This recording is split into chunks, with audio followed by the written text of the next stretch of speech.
CCN ನ್ಯೂಸ್ಗೆ ಸ್ವಾಗತ. ನಾನು ನಿಮ್ಮ ಲಕ್ಷ್ಮೀ ಗಾದ್ಗಿ. ಇಂದಿನ ಮುಖ್ಯಾಂಶಗಳು: ಪತ್ರಕರ್ತರ ರಾಜ್ಯ ಸಮ್ಮೇಳನಕ್ಕೆ ಕ್ಷಣಗಣನೆ, ಸಜ್ಜಾದ ಬೃಹತ್ ವೇದಿಕೆ, 4,000ಕ್ಕೂ ಹೆಚ್ಚು ಪತ್ರಕರ್ತರು ಭಾಗಿ. ಮಹಿಳಾ ದೌರ್ಜನ್ಯ ತಡೆಯಲು ಕಾನೂನು ವ್ಯವಸ್ಥೆ ಬಲಗೊಳ್ಳಬೇಕು, ಅಪರಾಧ ಸಾಬೀತಾದಲ್ಲಿ ಶಿಕ್ಷೆ ಪ್ರಮಾಣ ಹೆಚ್ಚಾಗಬೇಕು, ಸಾಗರ್ ಖಂಡ್ರೆ. ದ್ವಿತೀಯ ಪಿಯುಸಿ ಫಲಿತಾಂಶ ಪ್ರಕಟ. ಬೀದರ್ ಜಿಲ್ಲೆಗೆ 84.61% ಫಲಿತಾಂಶ.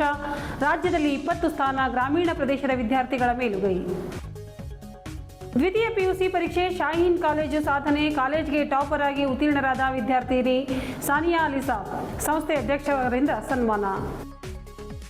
ಕಲಾ ವಿಭಾಗ ದ್ವಿತೀಯ ಪಿಯುಸಿ 566 ಅಂಕ ಪಡೆದು ಅಗ್ರಶ್ರೇಣಿಯಲ್ಲಿ ಉತ್ತೀರ್ಣನಾದ ನಾಗೇಶ್ ಮಂಗಲ್ಗಿ. Main anchoring 1. ಬೀದರ್ ಇತಿಹಾಸದಲ್ಲೇ ಎರಡನೇ ಬಾರಿ ಅಂದರೆ 20 ವರ್ಷಗಳ ನಂತರ ಏಪ್ರಿಲ್ 11 ಮತ್ತು 12ರಂದು ನಡೆಯಲಿರುವ ರಾಜ್ಯ ಪತ್ರಕರ್ತರ ಸಮ್ಮೇಳನದ ಕ್ಷಣಗಣನೆ. ಬೀದರ್ ನಗರದ ಚಿಕ್ಪೇಟ್ ರಸ್ತೆಯ ಜಿರಾ ಫಂಕ್ಷನ್ ಹಾಲ್ನಲ್ಲಿ ಕರ್ನಾಟಕ ಕಾರ್ಯನಿರತ ಪತ್ರಕರ್ತರ 40ನೇ ಸಮ್ಮೇಳನಕ್ಕೆ ಬೃಹತ್ ವೇದಿಕೆ ಸಜ್ಜಾಗಿದೆ. ಸಮ್ಮೇಳನಕ್ಕೆ ರಾಜ್ಯದ ಬೇರೆ ಬೇರೆ ಜಿಲ್ಲೆಗಳಿಂದ ಸುಮಾರು 4,000ಕ್ಕೂ ಹೆಚ್ಚಿನ ಪತ್ರಕರ್ತರು ಭಾಗವಹಿಸಲಿದ್ದಾರೆ. ಸಮ್ಮೇಳನ ವ್ಯವಸ್ಥಿತ, ಅದ್ದೂರಿ ಹಾಗೂ ಯಶಸ್ವಿಯಾಗಿ ನಡೆಸಲು ಸಂಘದ ರಾಜ್ಯ ಸಮಿತಿ ನೇತೃತ್ವದಲ್ಲಿ ಜಿಲ್ಲಾ ಸಮಿತಿಯ ಭರದ ತಯಾರಿ ನಡೆಸುತ್ತಿದೆ. ಸಂಘದ ರಾಜ್ಯಾಧ್ಯಕ್ಷ ಶಿವಾನಂದ ತಗಡೂರ್ ಅವರು ಇಲ್ಲಿಯೇ ಠಿಕಾಣಿ ಹೂಡಿ ಸಮ್ಮೇಳನ ಯಶಸ್ವಿಗೆ ಅಗತ್ಯವಿರುವ ಎಲ್ಲಾ ಸಿದ್ಧತೆಗಳ ಕುರಿತು ರಚಿಸಿದ ಸಮಿತಿಗಳ ಜೊತೆ ಸಭೆ ನಡೆಸಿ ಮಾಹಿತಿ ಪಡೆದು ಸಲಹೆ ಮಾರ್ಗದರ್ಶನ ನೀಡಿದರು. ಬೇರೆ ಜಿಲ್ಲೆಗಳಿಂದ ಬರುವ ಪತ್ರಕರ್ತರಿಗೆ, ಅತಿಥಿ ಗಣ್ಯರಿಗೆ ವಸತಿ, ಸಾರಿಗೆ, ಊಟೋಪಚಾರ ಸಮಸ್ಯೆಯಾಗದಂತೆ ಸಮಿತಿಗಳನ್ನು ರಚಿಸಿ ಜವಾಬ್ದಾರಿ ನೀಡುವ ಮೂಲಕ ರಾಜ್ಯಕ್ಕೆ ಬೀದರ್ನಲ್ಲಿ ನಡೆಯುತ್ತಿರುವ ಸಮ್ಮೇಳನ ಮಾದರಿಯಾಗುವಂತೆ ಆಗಬೇಕು ಎಂದರು. ಹೀಗಾಗಿ ಜಿಲ್ಲೆಯ ಎಲ್ಲ ಪತ್ರಕರ್ತರು ಒಟ್ಟಿಗೆ ಸೇರಿ ಉತ್ಸಾಹದಿಂದ ಸಿದ್ಧತೆಯಲ್ಲಿ ಮಗ್ನರಾಗಿದ್ದಾರೆ. ವಿಶೇಷವಾಗಿ ಈ ಸಮ್ಮೇಳನದಲ್ಲಿ ಸಾಧಕ ಪತ್ರಕರ್ತರಿಗೆ ಸಂಘದಿಂದ ರಾಜ್ಯ ಪ್ರಶಸ್ತಿ ಪ್ರದಾನವೂ ನಡೆಯಲಿದೆ. ಸಮ್ಮೇಳನದ ಕಾರಣ 40 ಮಳಿಗೆ ಸ್ಥಾಪಿಸಲಾಗಿದೆ. ಛಾಯಾಚಿತ್ರ ಪ್ರದರ್ಶನ, ವ್ಯಂಗ್ಯ ಚಿತ್ರ ಪ್ರದರ್ಶನ ನಡೆಯಲಿದೆ. ಸಂಗ್ರಹ ಯೋಗ್ಯ ಸ್ಮರಣ ಸಂಚಿಕೆಯನ್ನು ಸಹ ಹೊರತರಲಾಗುತ್ತಿದೆ. ಸಮ್ಮೇಳನದ ಹಿನ್ನೆಲೆಯಲ್ಲಿ ನಗರದ ವಿವಿಧ ಪ್ರಮುಖ ಸ್ಥಳಗಳಲ್ಲಿ ಸ್ವಾಗತ ಕಟೌಟ್ ಬ್ಯಾನರ್ಗಳು ರಾರಾಜಿಸುತ್ತಿವೆ. ಜಿರಾ ಕನ್ವೆನ್ಷನ್ ಹಾಲ್ನಲ್ಲಿ ಬೃಹತ್ ವೇದಿಕೆ ಸಿದ್ಧವಾಗಿದೆ. ಎಲ್ಲರಿಗೂ ಕುಳಿತುಕೊಳ್ಳುವಂತೆ ಆಸನ, ಬಿಸಿಲಿನ ಸಮಸ್ಯೆಯಾಗದಂತೆ ಮತ್ತು ಶುದ್ಧ ಕುಡಿಯುವ ನೀರಿನ ವ್ಯವಸ್ಥೆ ಮಾಡಲಾಗಿದೆ. ಬರುವಂಥ ಅತಿಥಿ ಗಣ್ಯರಿಗೆ ಹಾಗೂ ಪತ್ರಕರ್ತರಿಗೆ ವಸತಿ ಸ್ಥಳ ಹಾಗೂ ಸಮ್ಮೇಳನ ಸ್ಥಳಕ್ಕೆ ಕರೆದುಕೊಂಡು ಹೋಗಲು ಬಸ್ ವಾಹನಗಳ ವ್ಯವಸ್ಥೆ ಹಾಗೂ ವಸತಿ ವ್ಯವಸ್ಥೆಯೂ ಮಾಡಲಾಗಿದೆ. ಸಮ್ಮೇಳನದ ಪ್ರಚಾರಾರ್ಥವಾಗಿ ಗುರುವಾರ ಸಂಘದಿಂದ ನಡೆಸಿರುವ ಬೈಕ್ ರ್ಯಾಲಿಯಲ್ಲಿ ಜಿಲ್ಲೆಯ ಉನ್ನತ ಹುದ್ದೆಯಲ್ಲಿರುವ ಅಧಿಕಾರಿಗಳು ಸೇರಿದಂತೆ ಪತ್ರಕರ್ತರು ಭಾಗವಹಿಸಿದರು. ಒಟ್ಟಾರೆ 20 ವರ್ಷಗಳ ನಂತರ ನಡೆಯುತ್ತಿರುವ ಪತ್ರಕರ್ತರ ರಾಜ್ಯ ಸಮ್ಮೇಳನ ಕೇವಲ ಪತ್ರಕರ್ತರಿಗೆ ಸೀಮಿತವಾಗದೆ ಯಶಸ್ವಿಗಾಗಿ ಸಂಘ ಸಂಸ್ಥೆಗಳ, ರಾಜಕೀಯ ನಾಯಕರ, ಅಧಿಕಾರಿಗಳು ಕೈಜೋಡಿಸಿ ಇದು ನಮ್ಮ ಸಮ್ಮೇಳನ ಯಶಸ್ವಿಯಾಗಲು ಎಲ್ಲರೂ ಸೇರಿ ಹಗಲಿರುಳು ಶ್ರಮ ಪಡುತ್ತಿದ್ದಾರೆ. ಜಿಲ್ಲಾ ಉಸ್ತುವಾರಿ ಸಚಿವರು ಸಹ ಸಮ್ಮೇಳನದ ಯಾವುದೇ ರೀತಿ ನೀರಿನ, ವಸತಿ, ಆಹಾರದ ಸಮಸ್ಯೆಯಾಗದಂತೆ ವ್ಯವಸ್ಥೆಗೆ ಅಧಿಕಾರಿಗಳಿಗೆ ಸೂಚಿಸಿರುತ್ತಾರೆ. 2 ದಿನಗಳ ಕಾಲ ರಾಜ್ಯ ಪತ್ರಕರ್ತರ ಸಮ್ಮೇಳನ ನಡೀತಾ ಇದೆ. 40ನೇ ರಾಜ್ಯ ಪತ್ರಕರ್ತರ ಸಮ್ಮೇಳನವನ್ನು ಮಾನ್ಯ ಮುಖ್ಯಮಂತ್ರಿಗಳಾದಂಥ ಸಿದ್ದರಾಮಯ್ಯನವರು ಉದ್ಘಾಟನೆಯನ್ನು ಮಾಡ್ತಾ ಇದ್ದಾರೆ.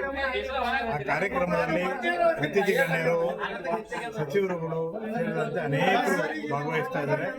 ಅಷ್ಟೇ ಅಲ್ಲ, ಸಮ್ಮೇಳನದಲ್ಲಿ ಗೋಷ್ಠಿಗಳನ್ನು ಕೂಡ ಆಯೋಜನೆಯನ್ನು ಮಾಡಿದ್ದೇವೆ. 4 ಗೋಷ್ಠಿಗಳು ಈ ಸಮ್ಮೇಳನದಲ್ಲಿ ನಡೀತಾ ಇದೆ. ಈ ಸಮ್ಮೇಳನದ ಸಂದರ್ಭದಲ್ಲಿ ಇಲ್ಲಿ ಕಲ್ಯಾಣ ಕರ್ನಾಟಕದ ಅಭಿವೃದ್ಧಿ ಮತ್ತು ಮಾಧ್ಯಮಗಳ ಪಾತ್ರ ಗೋಷ್ಠಿ ಕೂಡ ಇದೆ.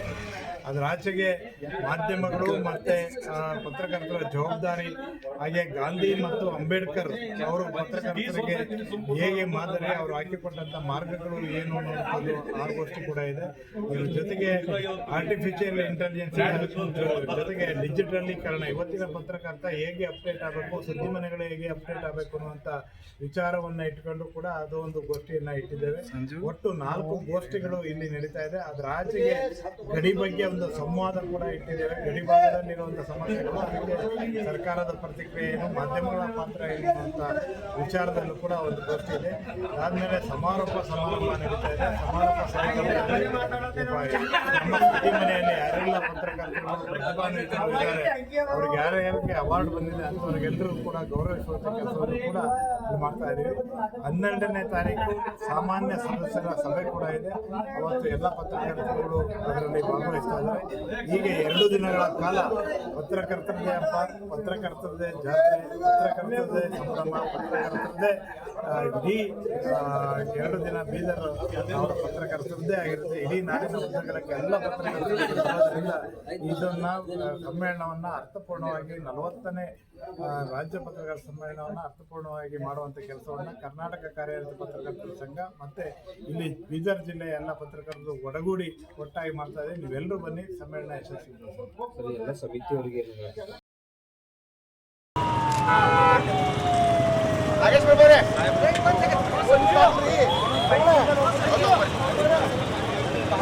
ಸ್ವಾಮಿ ನಿಂದ್ರಿ. ನಗರದ ಡಾಕ್ಟರ್ ಚನ್ನಬಸವ ಪಟ್ಟದೇವರ ರಂಗಮಂದಿರದಲ್ಲಿ ಕೌಶಲ್ಯಾಭಿವೃದ್ಧಿ, ಉದ್ಯಮಶೀಲತೆ ಮತ್ತು ಜೀವನೋಪಾಯ ಇಲಾಖೆ ಹಾಗೂ ರಾಷ್ಟ್ರೀಯ ಗ್ರಾಮೀಣ ಜೀವನೋಪಾಯ ಮಿಷನ್ ಜಿಲ್ಲಾ ಪಂಚಾಯತ್ ಬೀದರ್ ವತಿಯಿಂದ ಶುಕ್ರವಾರ ಆಯೋಜಿಸಿದ ಅಂತಾರಾಷ್ಟ್ರೀಯ ಮಹಿಳಾ ದಿನಾಚರಣೆ ಕಾರ್ಯಕ್ರಮವನ್ನು ಸಂಸದರಾದ ಸಾಗರ್ ಖಂಡ್ರೆ ಉದ್ಘಾಟಿಸಿದರು. ನಂತರ ಅವರು ಮಾತನಾಡಿ, ಮಹಿಳೆಯರ ಮೇಲಿನ ದೌರ್ಜನ್ಯ ತಡೆಯಲು ಕಾನೂನು ವ್ಯವಸ್ಥೆ ಬಲಗೊಳ್ಳಬೇಕು ಮತ್ತು ಅಪರಾಧ ಸಾಬೀತಾಗಿ ಶಿಕ್ಷೆಯಾಗುವ ಪ್ರಮಾಣ ಹೆಚ್ಚಾಗಬೇಕು ಎಂದು ಹೇಳಿದರು. ಮಹಿಳೆಯರು ತಮ್ಮ ರಕ್ಷಣೆಗೆ ಆತ್ಮರಕ್ಷಣಾ ಕಲೆಗಳನ್ನು ಕಲಿಯುವ ಮೂಲಕ ಧೈರ್ಯದಿಂದ ಕೆಲಸ ಮಾಡಲು ಮುಂದಾಗಬೇಕು. ಗ್ರಾಮ ಪಂಚಾಯತ್ಗಳಲ್ಲಿ ಮಹಿಳೆಯರಿಗೆ 50% ಮೀಸಲಾತಿ ಇದ್ದರೂ ಹಲವೆಡೆ ಅವರ ಪರವಾಗಿ ಪುರುಷರೇ ಆಡಳಿತ ನಡೆಸುತ್ತಿರುವುದು ಕಂಡುಬರುತ್ತಿದೆ. ಇದನ್ನು ಬದಲಿಸಿ ಮಹಿಳೆಯರು ಸ್ವತಂತ್ರವಾಗಿ ನಿರ್ಧಾರ ತೆಗೆದುಕೊಳ್ಳುವಂತಾಗಬೇಕು. ಜಿಲ್ಲಾಧಿಕಾರಿ ಶಿಲ್ಪಾ ಶರ್ಮಾ ಮಾತನಾಡಿ, ಮಹಿಳೆಯರಿಗೆ ಕೇವಲ 1 ದಿನ ಗೌರವ ನೀಡುವುದಕ್ಕಿಂತ ಪ್ರತಿದಿನವೂ ಸಮಾನ ಅವಕಾಶ ಮತ್ತು ಗೌರವ ನೀಡುವ ವಾತಾವರಣ ನಿರ್ಮಾಣವಾಗಬೇಕು. ಮಹಿಳೆ ಮನೆಗೆಲಸದ ಜೊತೆಗೆ ದೇಶವನ್ನು ಆಳುವ ಶಕ್ತಿಯನ್ನು ಹೊಂದಿದ್ದಾಳೆ. ಆದ್ದರಿಂದ ಮಹಿಳೆಯರು ತಮ್ಮ ಶಕ್ತಿಯನ್ನು ಅರಿತು ಕೆಲಸ ಮಾಡಿ ಉನ್ನತ ಹುದ್ದೆಗೇರಬೇಕು ಎಂದರು. ಜಿಲ್ಲಾ ಪಂಚಾಯತ್ ಮುಖ್ಯ ಕಾರ್ಯನಿರ್ವಾಹಕ ಅಧಿಕಾರಿ ಡಾಕ್ಟರ್ ಗಿರೀಶ್ ಬದೋಲೆ ಮಾತನಾಡಿ, ಗ್ರಾಮೀಣ ಭಾಗದ ಮಹಿಳೆಯರನ್ನು ಸ್ವಸಹಾಯ ಸಂಘಗಳ ಮೂಲಕ ಸಂಘಟಿಸಿ ಅವರಿಗೆ ಉದ್ಯೋಗಾವಕಾಶ ಮತ್ತು ಆರ್ಥಿಕ ಸ್ವಾತಂತ್ರ್ಯ ಒದಗಿಸುವಲ್ಲಿ ಈ ಅಭಿಯಾನ ಪ್ರಮುಖ ಪಾತ್ರ ವಹಿಸುತ್ತಿದೆ. ಮಹಿಳೆಯರು ಕೇವಲ ಸಾಂಪ್ರದಾಯಿಕ ಕೆಲಸಗಳಿಗೆ ಸೀಮಿತವಾಗದೆ ಡಿಜಿಟಲ್ ಪಾವತಿಗಳು, ಆನ್ಲೈನ್ ಬ್ಯಾಂಕಿಂಗ್ ಮತ್ತು ಸ್ಮಾರ್ಟ್ ಫೋನ್ಗಳ ಬಳಕೆಯನ್ನು ಕಲಿಯುವತ್ತ ಗಮನ ಹರಿಸಬೇಕು. ಜಿಲ್ಲೆಯಲ್ಲಿ ಸುಮಾರು 10,000 ಸ್ವಸಹಾಯ ಸಂಘಗಳು ಕಾರ್ಯನಿರ್ವಹಿಸುತ್ತಿವೆ ಎಂದರು. ಕಾರ್ಯಕ್ರಮದಲ್ಲಿ ಅಕ್ಕ ಮಹಾದೇವಿ ಮಹಾವಿದ್ಯಾಲಯದ ಪ್ರಾಧ್ಯಾಪಕಿ ಧನಲಕ್ಷ್ಮಿ ಪಾಟೀಲ್ ವಿಶೇಷ ಉಪನ್ಯಾಸ ನೀಡಿದರು. ಇದೇ ಸಂದರ್ಭದಲ್ಲಿ ಅತ್ಯುತ್ತಮ ಒಕ್ಕೂಟಗಳಿಗೆ ಹಾಗೂ ಸ್ವಸಹಾಯ ಗುಂಪುಗಳಿಗೆ ಗ್ರಾಮ ಪಂಚಾಯಿತಿ ಮಟ್ಟದ ಒಕ್ಕೂಟ ಪುರಸ್ಕಾರ ಹಾಗೂ ಸ್ವಸಹಾಯ ಗುಂಪು ಪುರಸ್ಕಾರ ಪ್ರದಾನ ಮಾಡಲಾಯಿತು. ಈ ಸಂದರ್ಭದಲ್ಲಿ ಕೃಷಿ ಇಲಾಖೆ ಜಂಟಿ ನಿರ್ದೇಶಕ ದೇವಿಕಾ ಆರ್ ಚಿಟ್ಟಗುಪ್ಪ, ಕಾರ್ಯನಿರ್ವಾಹಕ ಅಧಿಕಾರಿ ಲಕ್ಷ್ಮೀ ಬಿರಾದರ್, ಜಿಲ್ಲಾ ಪಂಚಾಯತ್ ಸಹಾಯಕ ನಿರ್ದೇಶಕ ಶಿವಲೀಲಾ, ಯೋಜನೆ ನಿರ್ದೇಶಕ ಸೂರ್ಯಕಾಂತ್ ಬಿರಾದರ್ ಸೇರಿದಂತೆ ಸ್ವಸಹಾಯ ಸಂಘದ ಮಹಿಳೆಯರು ಉಪಸ್ಥಿತರಿದ್ದರು.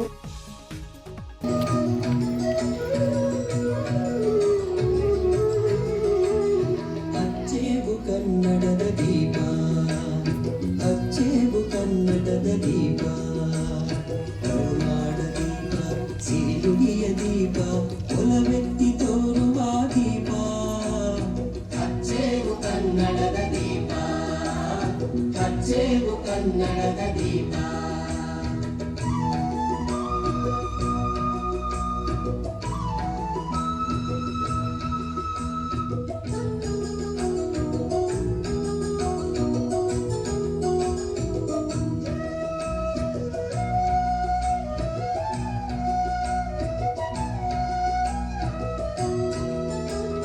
ಬಹುದಿನಗಳಿಂದ ಮೈಮರೆವೆಯಿಂದ ಕೂಡಿರುವ ಕುಳೆಯ ಕಚ್ಚೇವು, ಎಲ್ಲೆಲ್ಲಿ ಕನ್ನಡದ ಕಂಪು ಸೂಸಲು ಅಲ್ಲಲ್ಲಿ ಕರ್ಣ ಚಾಚೇವು. ಬಹುದಿನಗಳಿಂದ ಮೈಮರೆವೆಯಿಂದ ಕೂಡಿರುವ ಕುಳೆಯ ಕಚ್ಚೇವು.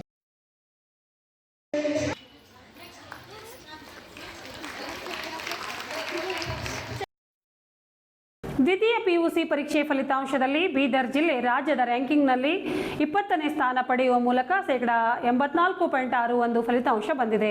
ಕಳೆದ 24-25ನೇ ಸಾಲಿನಲ್ಲಿ 22ನೇ ಸ್ಥಾನ ಪಡೆದರೆ 2025-26ನೇ ಸಾಲಿನಲ್ಲಿ 20ನೇ ಸ್ಥಾನ ಪಡೆಯುವ ಮುಖಾಂತರ ಕಲ್ಯಾಣ ಕರ್ನಾಟಕ ಭಾಗದಲ್ಲಿ 2ನೇ ಸ್ಥಾನ ಪಡೆದಿರುವುದು ಎಲ್ಲೆಡೆ ಸಂತಸ ವ್ಯಕ್ತವಾಗುತ್ತಿದೆ.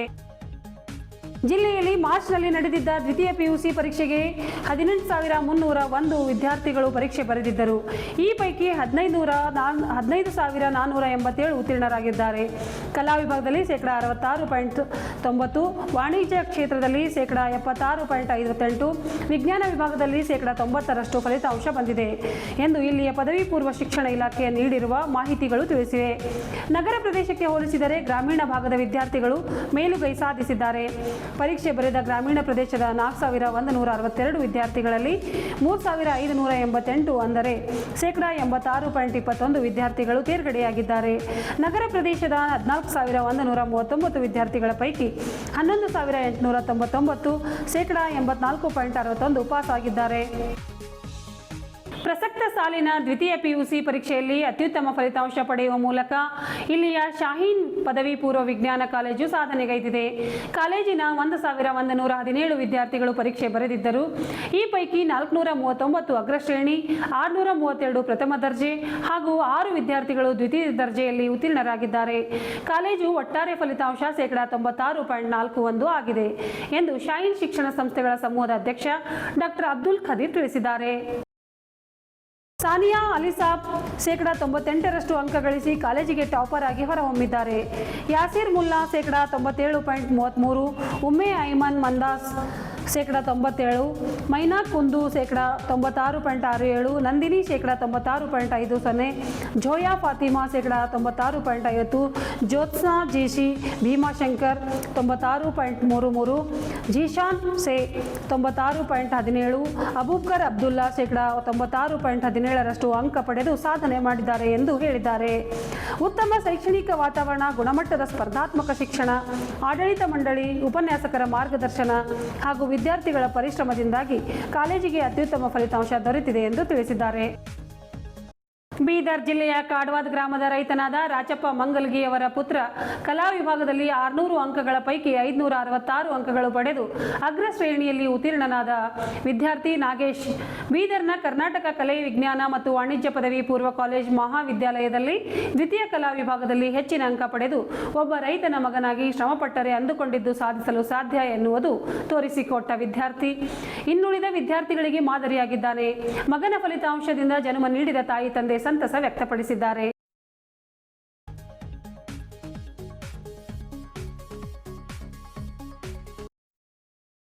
ನಮ್ಮ ಇಂದಿನ ವಾರ್ತಾ ಪ್ರಸಾರ ಮುಕ್ತಾಯವಾಯಿತು.